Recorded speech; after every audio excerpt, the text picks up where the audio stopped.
Welcome to Otherworld. I'm your host, Jack Wagner.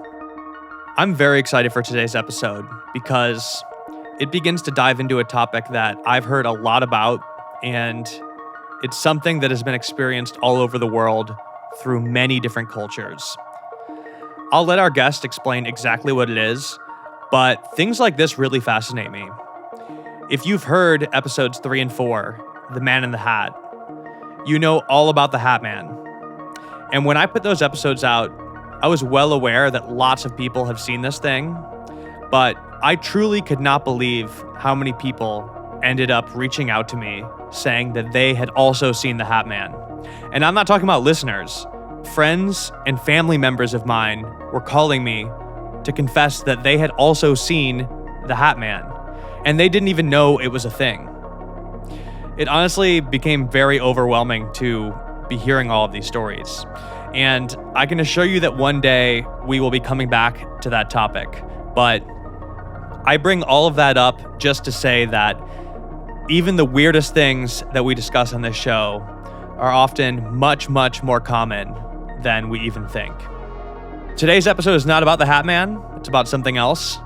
And this story comes from a man in North Carolina named Alec. And as a child, Alec started to have very strange dreams that blur the line between sleep paralysis and real life. And honestly, I even hesitate to use the word dream, and I think you'll know why after you hear this. Now, he uses the term sleep paralysis, but sleep paralysis generally only lasts for a couple minutes, and I think when you hear Alec's full story, you'll agree with me when I say that this sounds very different than anything that I've ever heard about sleep paralysis. This is a very complicated story, so I think we should get started. This is episode 31. The title is The Night Hag Part 1, and you're listening to Otherworld. Hello? Yes, it is. We're still, you still rolling? Yeah, let us know when you're ready. Okay, Some more in the Pacific Island and pretty superstitious. this is a story about...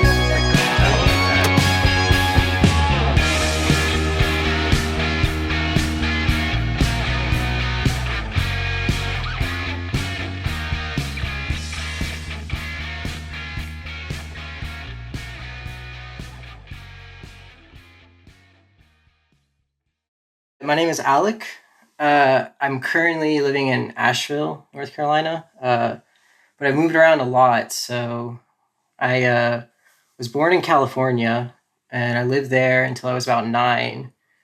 Then my family moved out here to like the Charlotte area, and I moved around a lot since, but I've been pretty much like North Carolina based since around that time.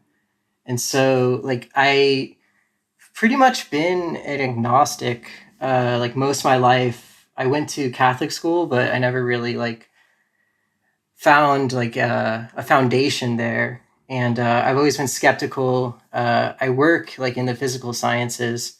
I consider myself like a materialist oriented person. Like I think you have to start with understanding things like from science. When the science can't explain it, you kind of move to philosophy. When philosophy can't explain it, you kind of move to like spirituality or mysticism, that type of stuff. So my story like starts as a kid, like a lot of these types of things do. And I'll just kind of speak to it like as I understood things at the time, and then maybe at the end give like broader context into what I think it's all about and what all was happening. So yeah, when I was a kid, we were living in California, in Orange County, and like it was like a new development. It was like a new house, 2 stories. My bedroom, and my brothers and my family members, you know, my mom and dad, we were all up on the top floor. And several times, at least like 3 times as a kid, I would kind of wake up and I could see myself sleeping. I could see my family sleeping, and I could kind of walk around the house in like a alternative world almost, like nothing was out of place.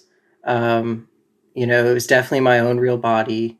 I could see myself, so I knew like I wasn't fully conscious. But there wasn't anything out of place. There wasn't anything like suspicious. It was definitely grounded, like in our reality here.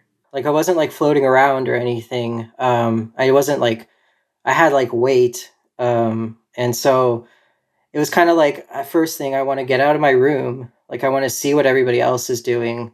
I want to just kind of like check it out. Like, is anybody else awake? Like, is anybody else kind of doing what I'm doing right now? Am I alone here? Because it seems like really quiet. It seems like I should be asleep.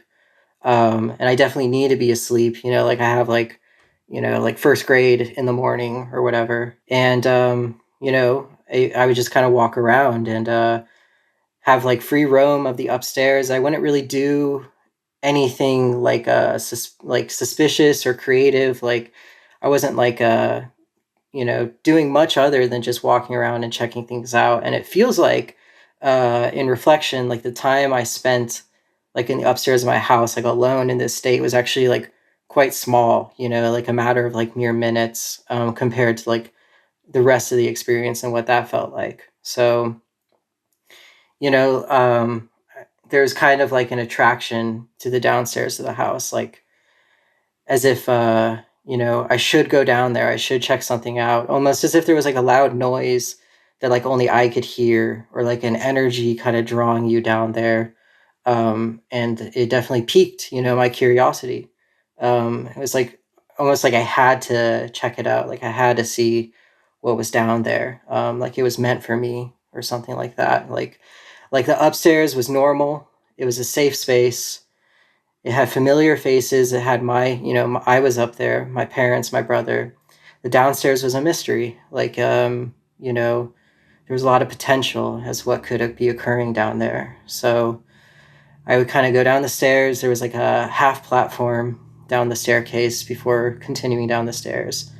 And, as like a kid, I would always pause there, like to kind of figure out what was happening, like if my dad was watching like HBO or whatever late at night, I would like sit up there and kind of listen in. If my parents were fighting, I would kind of sit there and listen in, when I was supposed to be like upstairs in my room. And so I would kind of pause there a little bit and then go downstairs. And I would go to the living room, which was connected to the kitchen, but separated by a bar. But you could still see over it. And there was like a hallway, a doorway between the two. And so as I would walk in there, I would see this figure kind of behind the bar, and it would kind of creep out and like stand in that doorway. And upon doing this, I would be frozen in my place. Like I couldn't move, I couldn't speak, I couldn't react in any way other than just stare. And it would make eye contact with me. And it was definitely like a, what felt like a more like womanly type presence, like a white face that was kind of hard to make out specific features. Black hair, long flowing black garbs that didn't really have like a discrete end. Like they were just kind of move and shift and like join the shadows, of the night.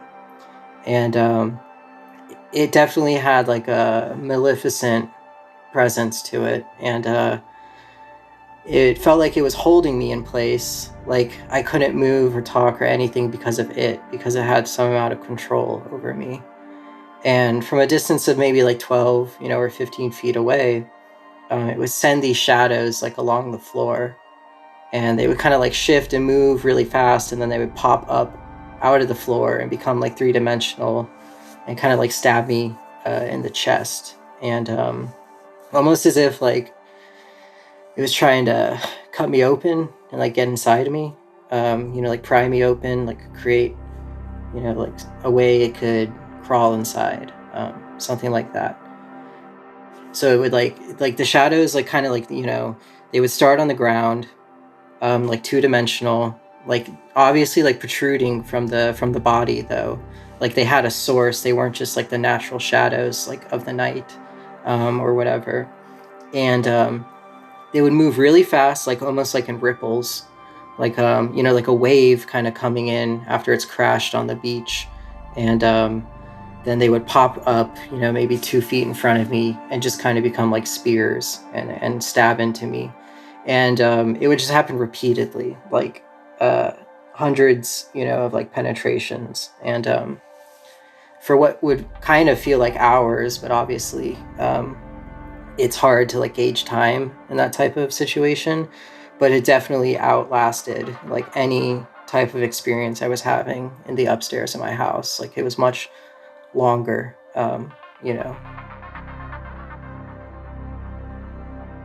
Yeah, like I could see it, I could feel it. I would want to scream, I would want to run, and I was unable to do any of that. Just like pure paralysis, like no function of anything other than really my eyes. It happened exactly that way at least 3 times, and it's kind of hard to remember like if it was like all like in a row or if these were spread out, but like it definitely dominated like my psyche as a kid, as like the way I interacted with sleep. And there was one time that I kind of remember, everything is a little bit blurry, but I think there was at least a 4th time where when I was paused on that platform of the stairs, I kind of remembered what would occur, if I would go back downstairs again. And so I instead decided to go back up and go into my room and, get into bed and kind of like rejoin my body, essentially. And I don't remember if that woke me up or not. I don't remember if I would wake up from, when I was being stabbed by the shadows. I don't remember how I would get back into my bed from those experiences. And it's all just kind of a blur as to like how these things end. But those beginning and middle portions are like very clear and vivid to me. Like I have no doubt about the timeline, of how those things would occur up until, like the end. It definitely affected my psyche. Like, I was kind of exhibiting like insomnia as a kid. Like I would stay up really late, not wanting to sleep. And, around like 2 or 3 in the morning, I would just start crying intentionally to try to wake up my family so that I wouldn't be alone in the night. And that they would have to come out and console me, and like then I would have a real excuse, like to go and sleep in their bed or something like that. And I couldn't do sleepovers. Every sleepover I ever went to, I always did the same thing. I would cry. I would wake up my friend's family, and then they would call my family, and I would go home, 3 in the morning or whatever. I couldn't really sleep alone, even probably until I was 13 or 14. I would sleep in my brother's bed most often. And I would also go into my parents' room secretly and like sleep on their floor in a sleeping bag. Like it was the last thing I wanted to do, was go to sleep, because it would like allow these things to happen again. And like still to this day, I don't even like sleeping. Like I never want to go to bed. I'd always rather stay up late and just do things. I'm really sensitive to what's the typical witching hour, like 3 o'clock. Like, I try to not be conscious at that hour. And like, if I wake up in the middle of the night and I think it's around then, I just won't even open my eyes, or anything. Like, I've never had a good relationship with sleep, and it all stems from this and, the fear of these things, allowing to interact with me, like not during my waking hours, like in the sleep condition. I think I was more vulnerable to these types of experiences, and it made me terrified, to go to sleep, essentially. And I was just thinking these were like reoccurring nightmares. That was like a concept that I had like interacted with as a kid. I didn't like, I have more explanations now, but I wasn't aware of them as a kid. So, I was just like, these are really scary nightmares. They last forever. I really don't want to have them again. And I'm terrified of going to sleep because, what if it happens again, essentially? Wait, so you're saying this would happen to you for, you'd be stuck there for hours having that happen to you? I don't know if it was for like literal hours, but that was my interpretation, like as I was in it. And it definitely outlasted like anything I was doing upstairs in the house. I was constantly trying to figure out a way to fight back, to get out of like the paralysis, like to be able to move or speak. And I was just unfruitful. Like, if I could put it in like waking hours, like time, relative time, like everything in the upstairs of my house was maybe like 10 minutes. Everything downstairs was probably like 3 hours, like that's kind of how it felt. And I think, I don't want to say with certainty, but I feel like at one point I could even like feel it becoming dawn, and like getting lighter outside, like as this was occurring, like as if like my body, spirit, whatever was trapped down there, and like the real earth time, everything like was still going on, like, and I was just kind of like living it, but in this like altered condition, but like time was proceeding as normal, like outside of that state. My parents, like, still to this day, I don't think I've ever told them about this, nor my brother. I think I've kind of mentioned some things, but not the complete story. So it caused some tension in the family because like they just didn't understand like why I couldn't sleep in my own bed, and like I had to grow up, it's like, oh, you can't be doing this, like you're getting older, like you have to learn how to do this. And like we did go to some doctors, like just the pediatricians, like for some advice as to like, oh, he's having trouble sleeping, like what should we do? And the recommendations were always just like, oh, don't watch scary things, like don't, watch TV before you go to bed, like kind of like, stay hydrated, like the basics for like insomnia, treatment symptoms. But we never did like a sleep study. It never went that far. But looking back, like I think it might have been like beneficial to have done so, but I was never like fully honest like with what I was going through. So I don't think there was like a severity that was like known. And I think the main reason for that is just I was like, I don't think people will like believe me when I say this. Like this is like a kid having nightmares, and it's not cause for like medical, intervention or something. Because this isn't real. This is just, a kid having nightmares. And so when we moved to North Carolina when I was 9, we got a new house there. I had my own room, and I was able to like set it up the way I wanted to. I was 9, so I painted like camouflage on the walls, and like GI Joes and stuff like that. And it was like a big deal because it was like, okay, this is your room. Like you're gonna sleep here. This is a new house. We have a new start. You're not gonna do that thing where you sleep in your brother's room. You come into our room. Like this is your room. This is where you're gonna sleep. So I tried, and I never quite had the same experience as I did in the other house where I would wake up and get out of my body and see my family sleeping. I think because I was older now, I think you're more likely to be able to do something like that when you're young. You don't have biases, and you're less informed and aware of your body and the world. So instead of just getting up and walking around my house, I would wake up in the night with sleep paralysis, like a very typical case of sleep paralysis, which I didn't have the words for at the time either. And now I understand, there's more research, medical, scientific basis for that. But I would wake up and I could see, but I couldn't move or speak. I would always be on my back. I could see all around my room, couldn't move, couldn't speak, anything like that. The room was exactly as it was during the day. Nothing was out of place. Nothing was surreal except for, the figure. She would be back, essentially. And in this house, it was definitely closer. Whereas in the other house, it was maybe 12, 15 feet. Now it was maybe like 8, 10 feet away. Like definitely in my room, like in the doorway of my room, but still in my room, which was new. Previously, it had always been in the downstairs of my house, and when I would become frozen, there would be more distance between us. And it was just kind of the same repeat, it's like, oh, hey, here I am again. Here's my shadows. I'm going to stab you. You thought, going to a new house would get rid of me. It didn't. I'm here.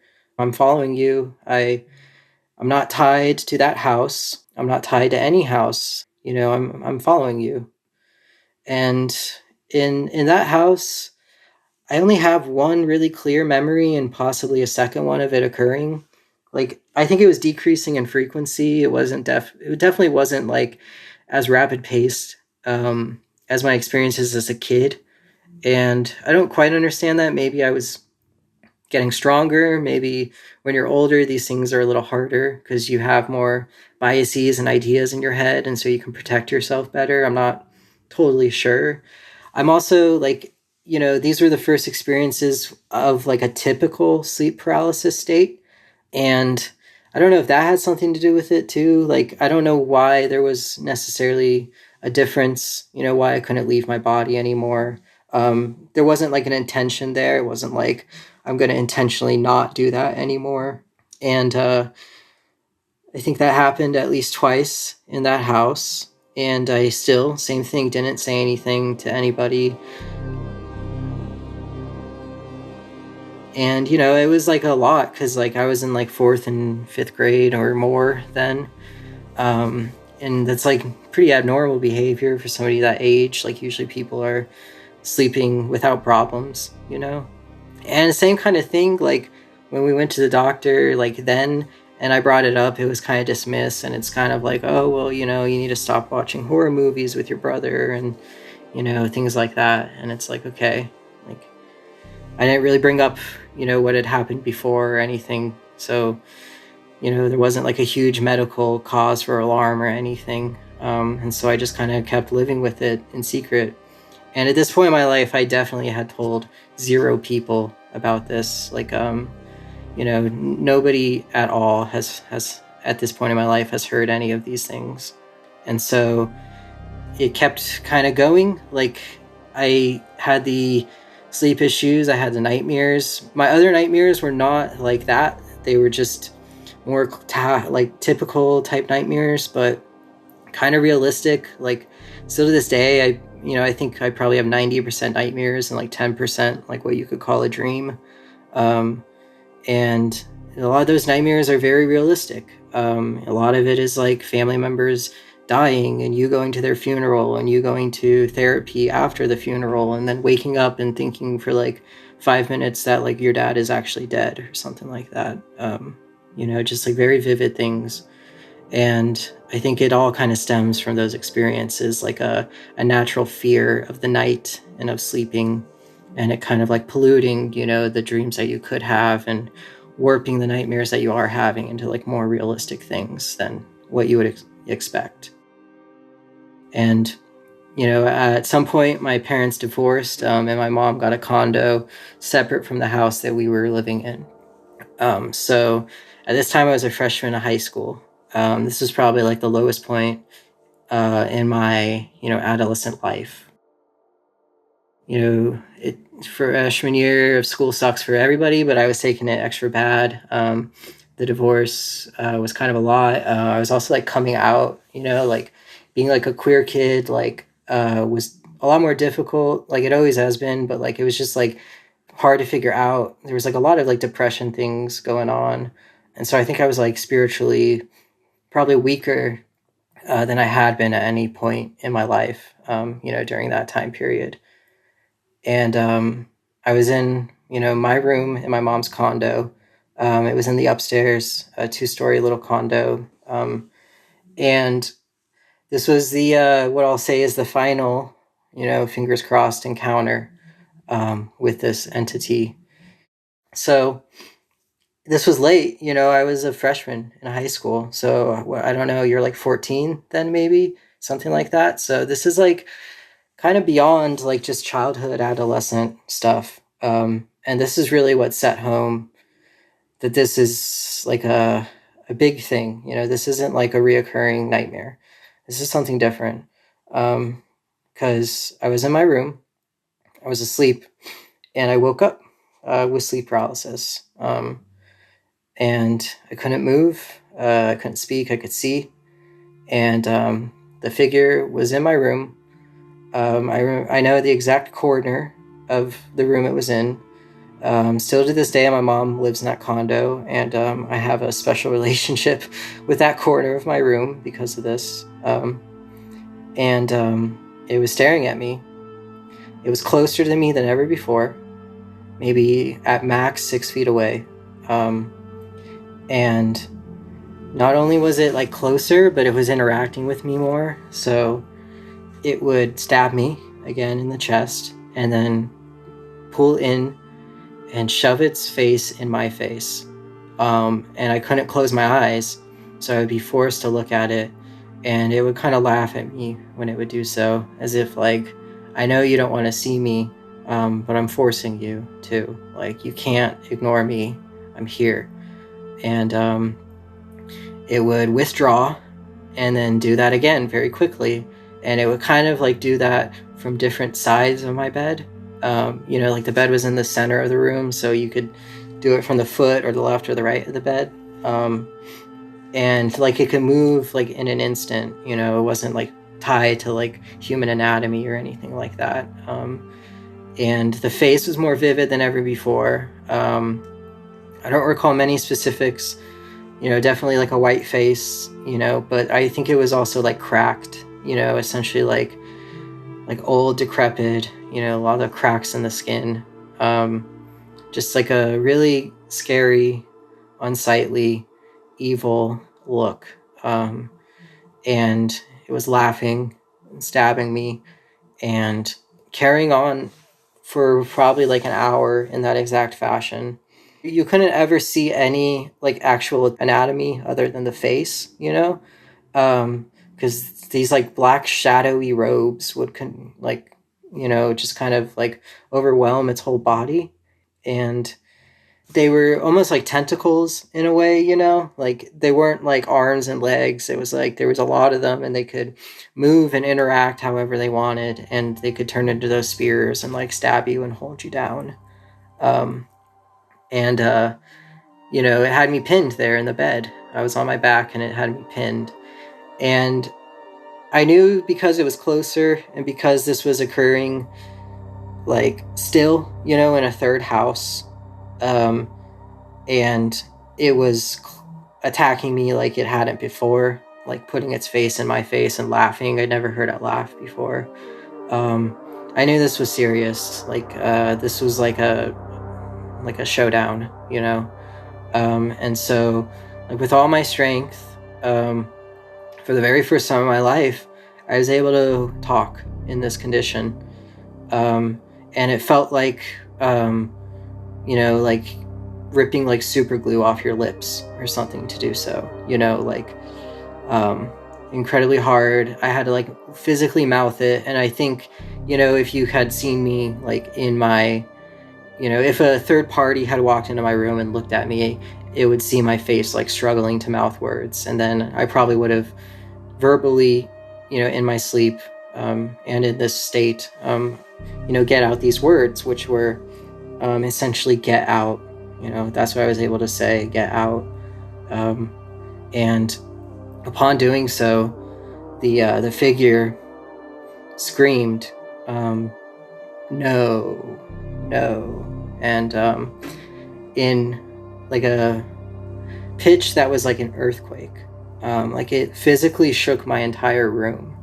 It was like the loudest thing you could hear, like a bomb going off, but like right inside of your ear and like nowhere else, like it was like contained to just, your own head, that this noise was like protruding. And I woke up drenched in sweat. I turned on all the lights in my room and I didn't sleep.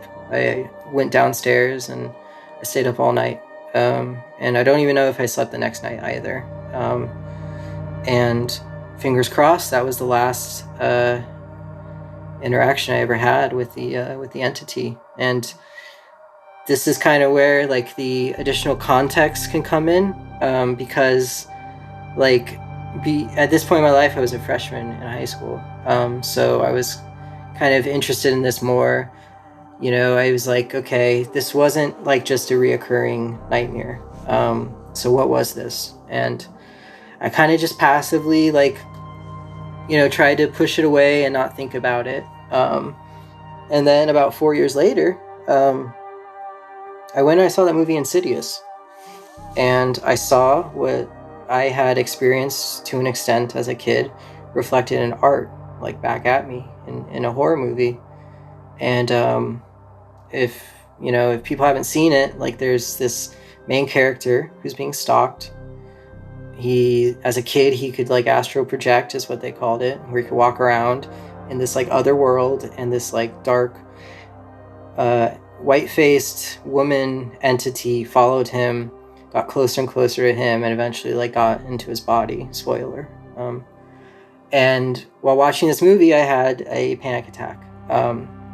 It became instantly aware to me that this thing that I had never talked about before was not only happening to me, at least not explicitly, that this was something that other people have had some interaction with. And I knew that because it was being reflected back at me, like in this movie and art. And that's when I decided, okay, I have to start talking about this.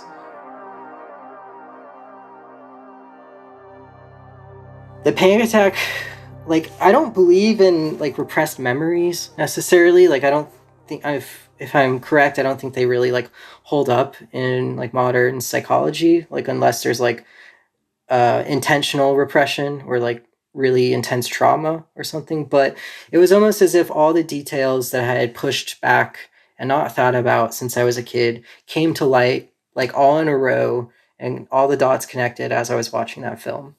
So the astral projection, I finally had a word for it when I was a kid, and I can get out of my body and I can look around. I was like, okay, astral projection, that's where your spirit can leave your physical body, sleep paralysis. Okay. That's when you can wake up in the night, but you can't move because like your brain is awake, but your body is like still asleep essentially, because you're in that like soft part of like a REM sleep cycle or whatever. And then it's like, okay, spirit realm. Like, there's potentially like another realm other than like the, human realm, and like the spirits can sometimes live and interact in that realm. And so these concepts kind of like connected. I was definitely freaked out. I didn't let it show, like, because I was with my mom and dad, or my mom and brother, and I didn't want to like freak out and like have that conversation and like be so like affected in public.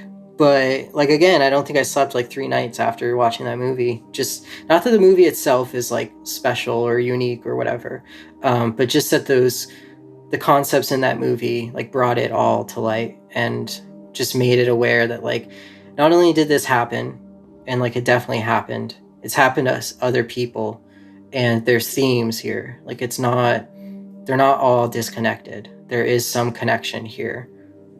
So I started talking about it after that. The few people that I did tell that believe me still talk about it this day with me. And, so sporadically after that, I would tell people, like nobody in my family, but my best friends.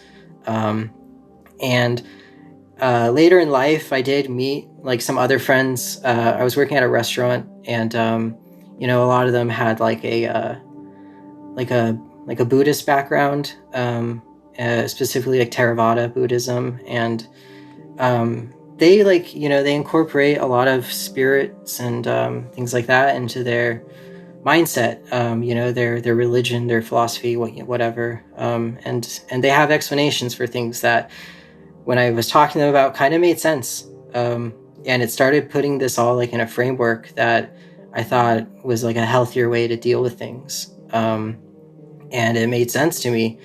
And, I had those conversations.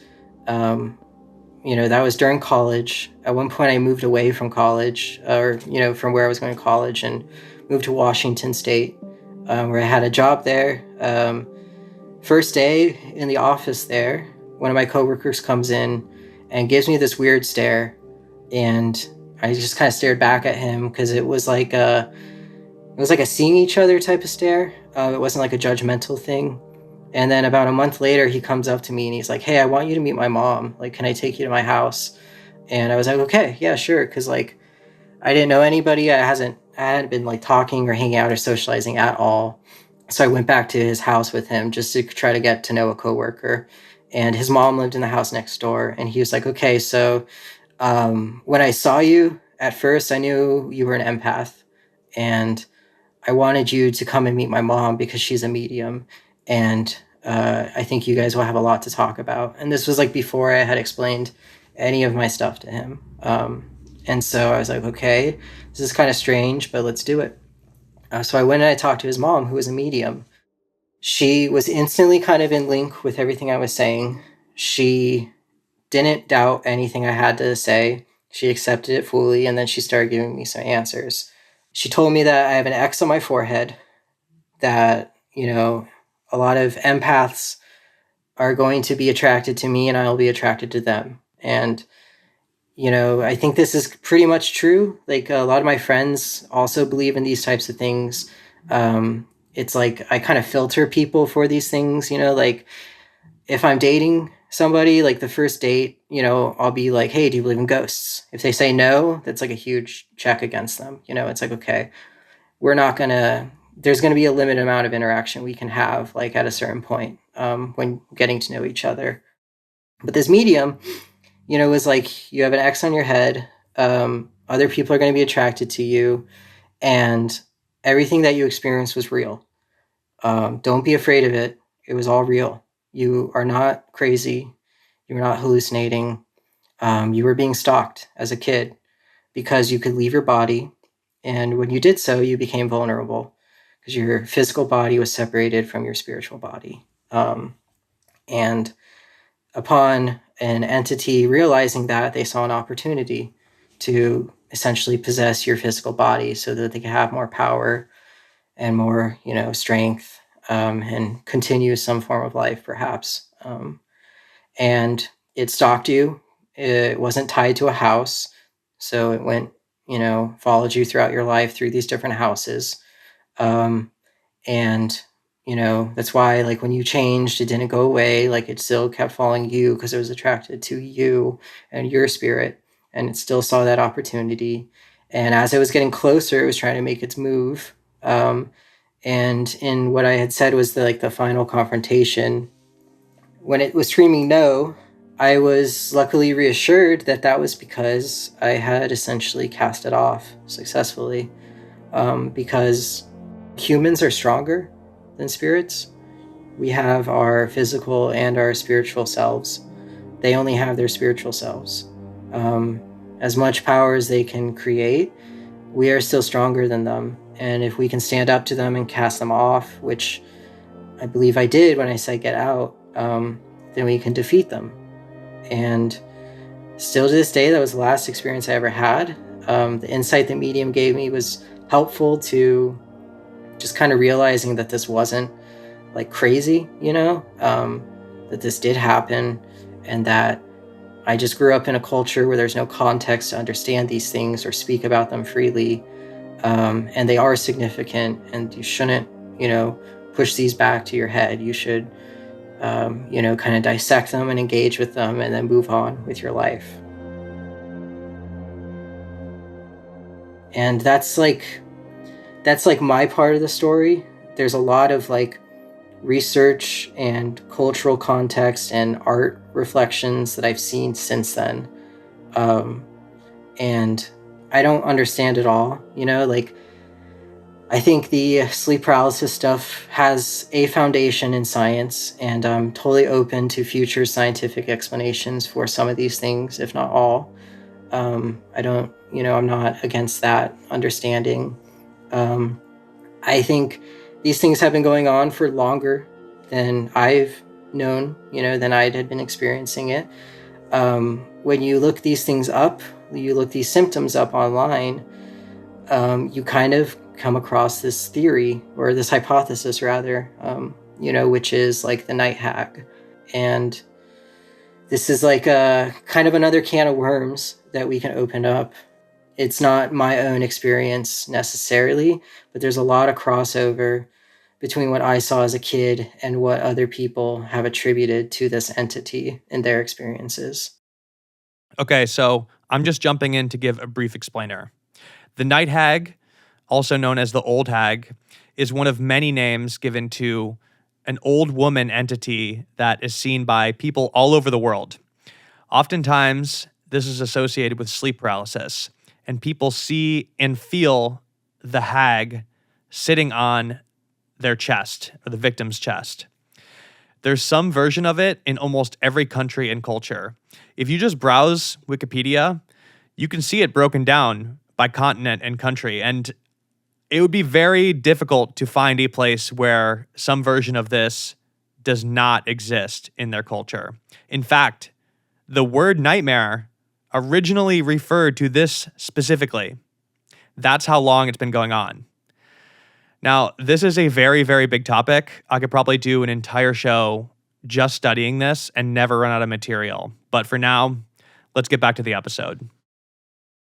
What I've experienced that I think there needs to be more communication and coordination around these concepts here, because there's so much crossover. There is variability. Like with me, like I think I did astral project, and like like certain meditation practices or yoga practices like say that is something that you can like intentionally do, but there's not like much of a scientific basis for it, So I don't know, like that's not part of everybody's typical story. Like most people only experience this in sleep paralysis. I also never had anything explicitly sitting on my chest, but I did have something trying to get into my chest. So there is variability. I don't have a one-for-one with any other story I've heard, but there's definitely a lot of crossover. And like, I would be open to a scientific explanation. I would be like, oh, like under these certain traumas or these certain conditions, you get this hormone or chemical that creates this specific hallucination or whatever. But that's not where I think it's at. Like, I would be open to that, but I don't think that's where it's at. So this is what's so confusing to me is like, I don't know if this is like one powerful spirit entity or like a species of them almost.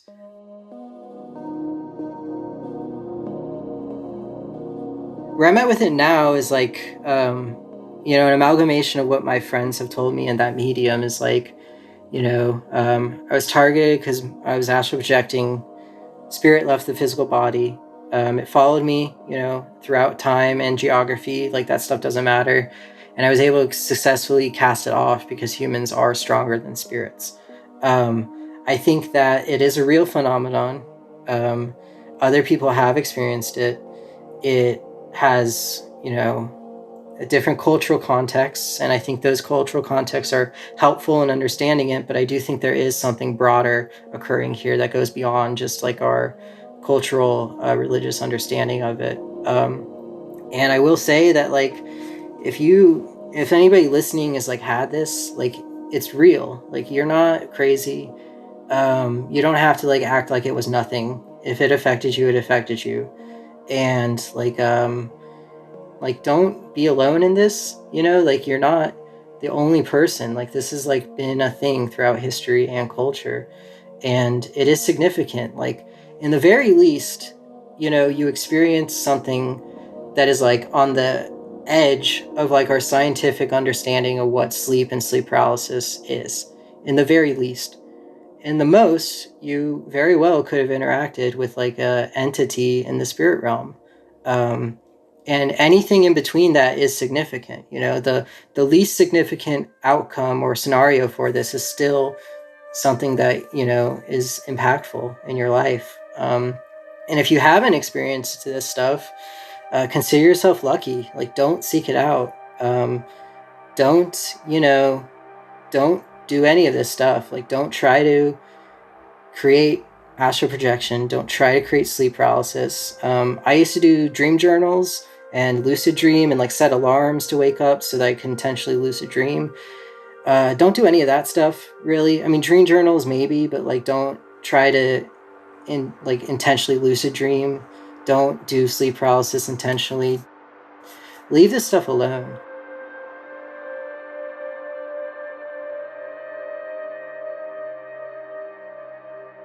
Okay, thank you to Alec for telling us that story. That one was really mind-blowing to me, specifically the fact that he was experiencing this for hours at a time in a completely lucid state.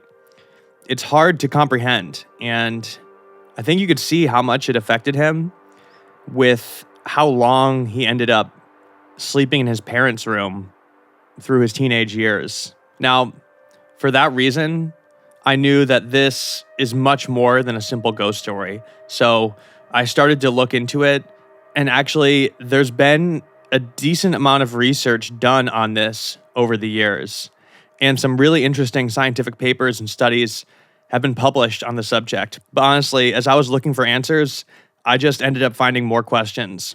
Not only have people all over the world and throughout history experienced the same thing, people have actually died in their sleep after seeing the Night Hag. In fact, hundreds of deaths have been linked to it, and it was studied at length by the CDC. This sounds made up. This is not made up. This is completely real. In 1975, Hmong refugees that fled Vietnam after the war began suddenly dying in their sleep. And this specific group of people was studied at length. It was studied thoroughly by doctors, scientists, and anthropologists. And in the investigations of the people who suddenly died in their sleep, the family and friends of the deceased said that the person had been experiencing attacks at night from this same entity. In fact, 97% of the people involved believe that is the cause of death for these 100+ people that died. And scientists did not find any conclusive explanation for this. And they simply just called it sudden unexplained death syndrome or sudden arrhythmatic death syndrome. It's one of those things where they kind of gave it a name, but have literally no idea what it is or why it happens. And these deaths are a mystery to this day. So I've been researching this, and I'm covering all of it in a very, very long follow-up episode that's going to be available this week on the Otherworld Patreon. I'm joined by Josh Citarella, and we both spent weeks reading studies and papers on this very big subject. Honestly, the more we learned, the more questions we ended up having. This is a very, very strange phenomenon, and I'm surprised it's not discussed more. If you want to hear that episode, it's going to be on Patreon this week. Sign up at patreon.com/otherworld for just $5 a month. It's also a very great way to support the show, but we dive really, really deep into this topic, and it was very interesting reading about all of this, and honestly, a little unsettling, but it was fun recording this episode, and I think you're all really going to enjoy it. So once again, patreon.com/otherworld to hear the follow-up, The Night Hag Part 2. Thank you again to Alec for telling us that story. I'm certain this is not the last time we'll be discussing this topic. Even for the most skeptical person, I think it's hard to deny something that's been experienced so often and by so many around the world, and something that has absolutely no evolutionary explanation or purpose for occurring. These are exactly the type of stories we want to hear and the questions that we want to try to answer on this show. This has been episode 31, The Night Hag, and you've been listening to Otherworld. Otherworld is hosted and executive produced by myself, Jack Wagner. Our theme song is by Cobraman. The soundtrack of this episode is by Juice Jackal. Editing and engineering by Theo Schaefer. The artwork for our show is by Cul-de-sac Studios. This is an independent show, so please show us your support by subscribing, leaving a 5-star review, and telling your friends. And like I said, if you want to hear the follow-up to this, or just support the show and hear a lot of other bonus content we have up, go to patreon.com/otherworld to sign up. If you want to follow us on social media, we're at OtherworldPod on Instagram and Twitter. Also, if you or somebody you know have experienced something paranormal, supernatural, or unexplained, you could send us your story at stories@otherworldpod.com.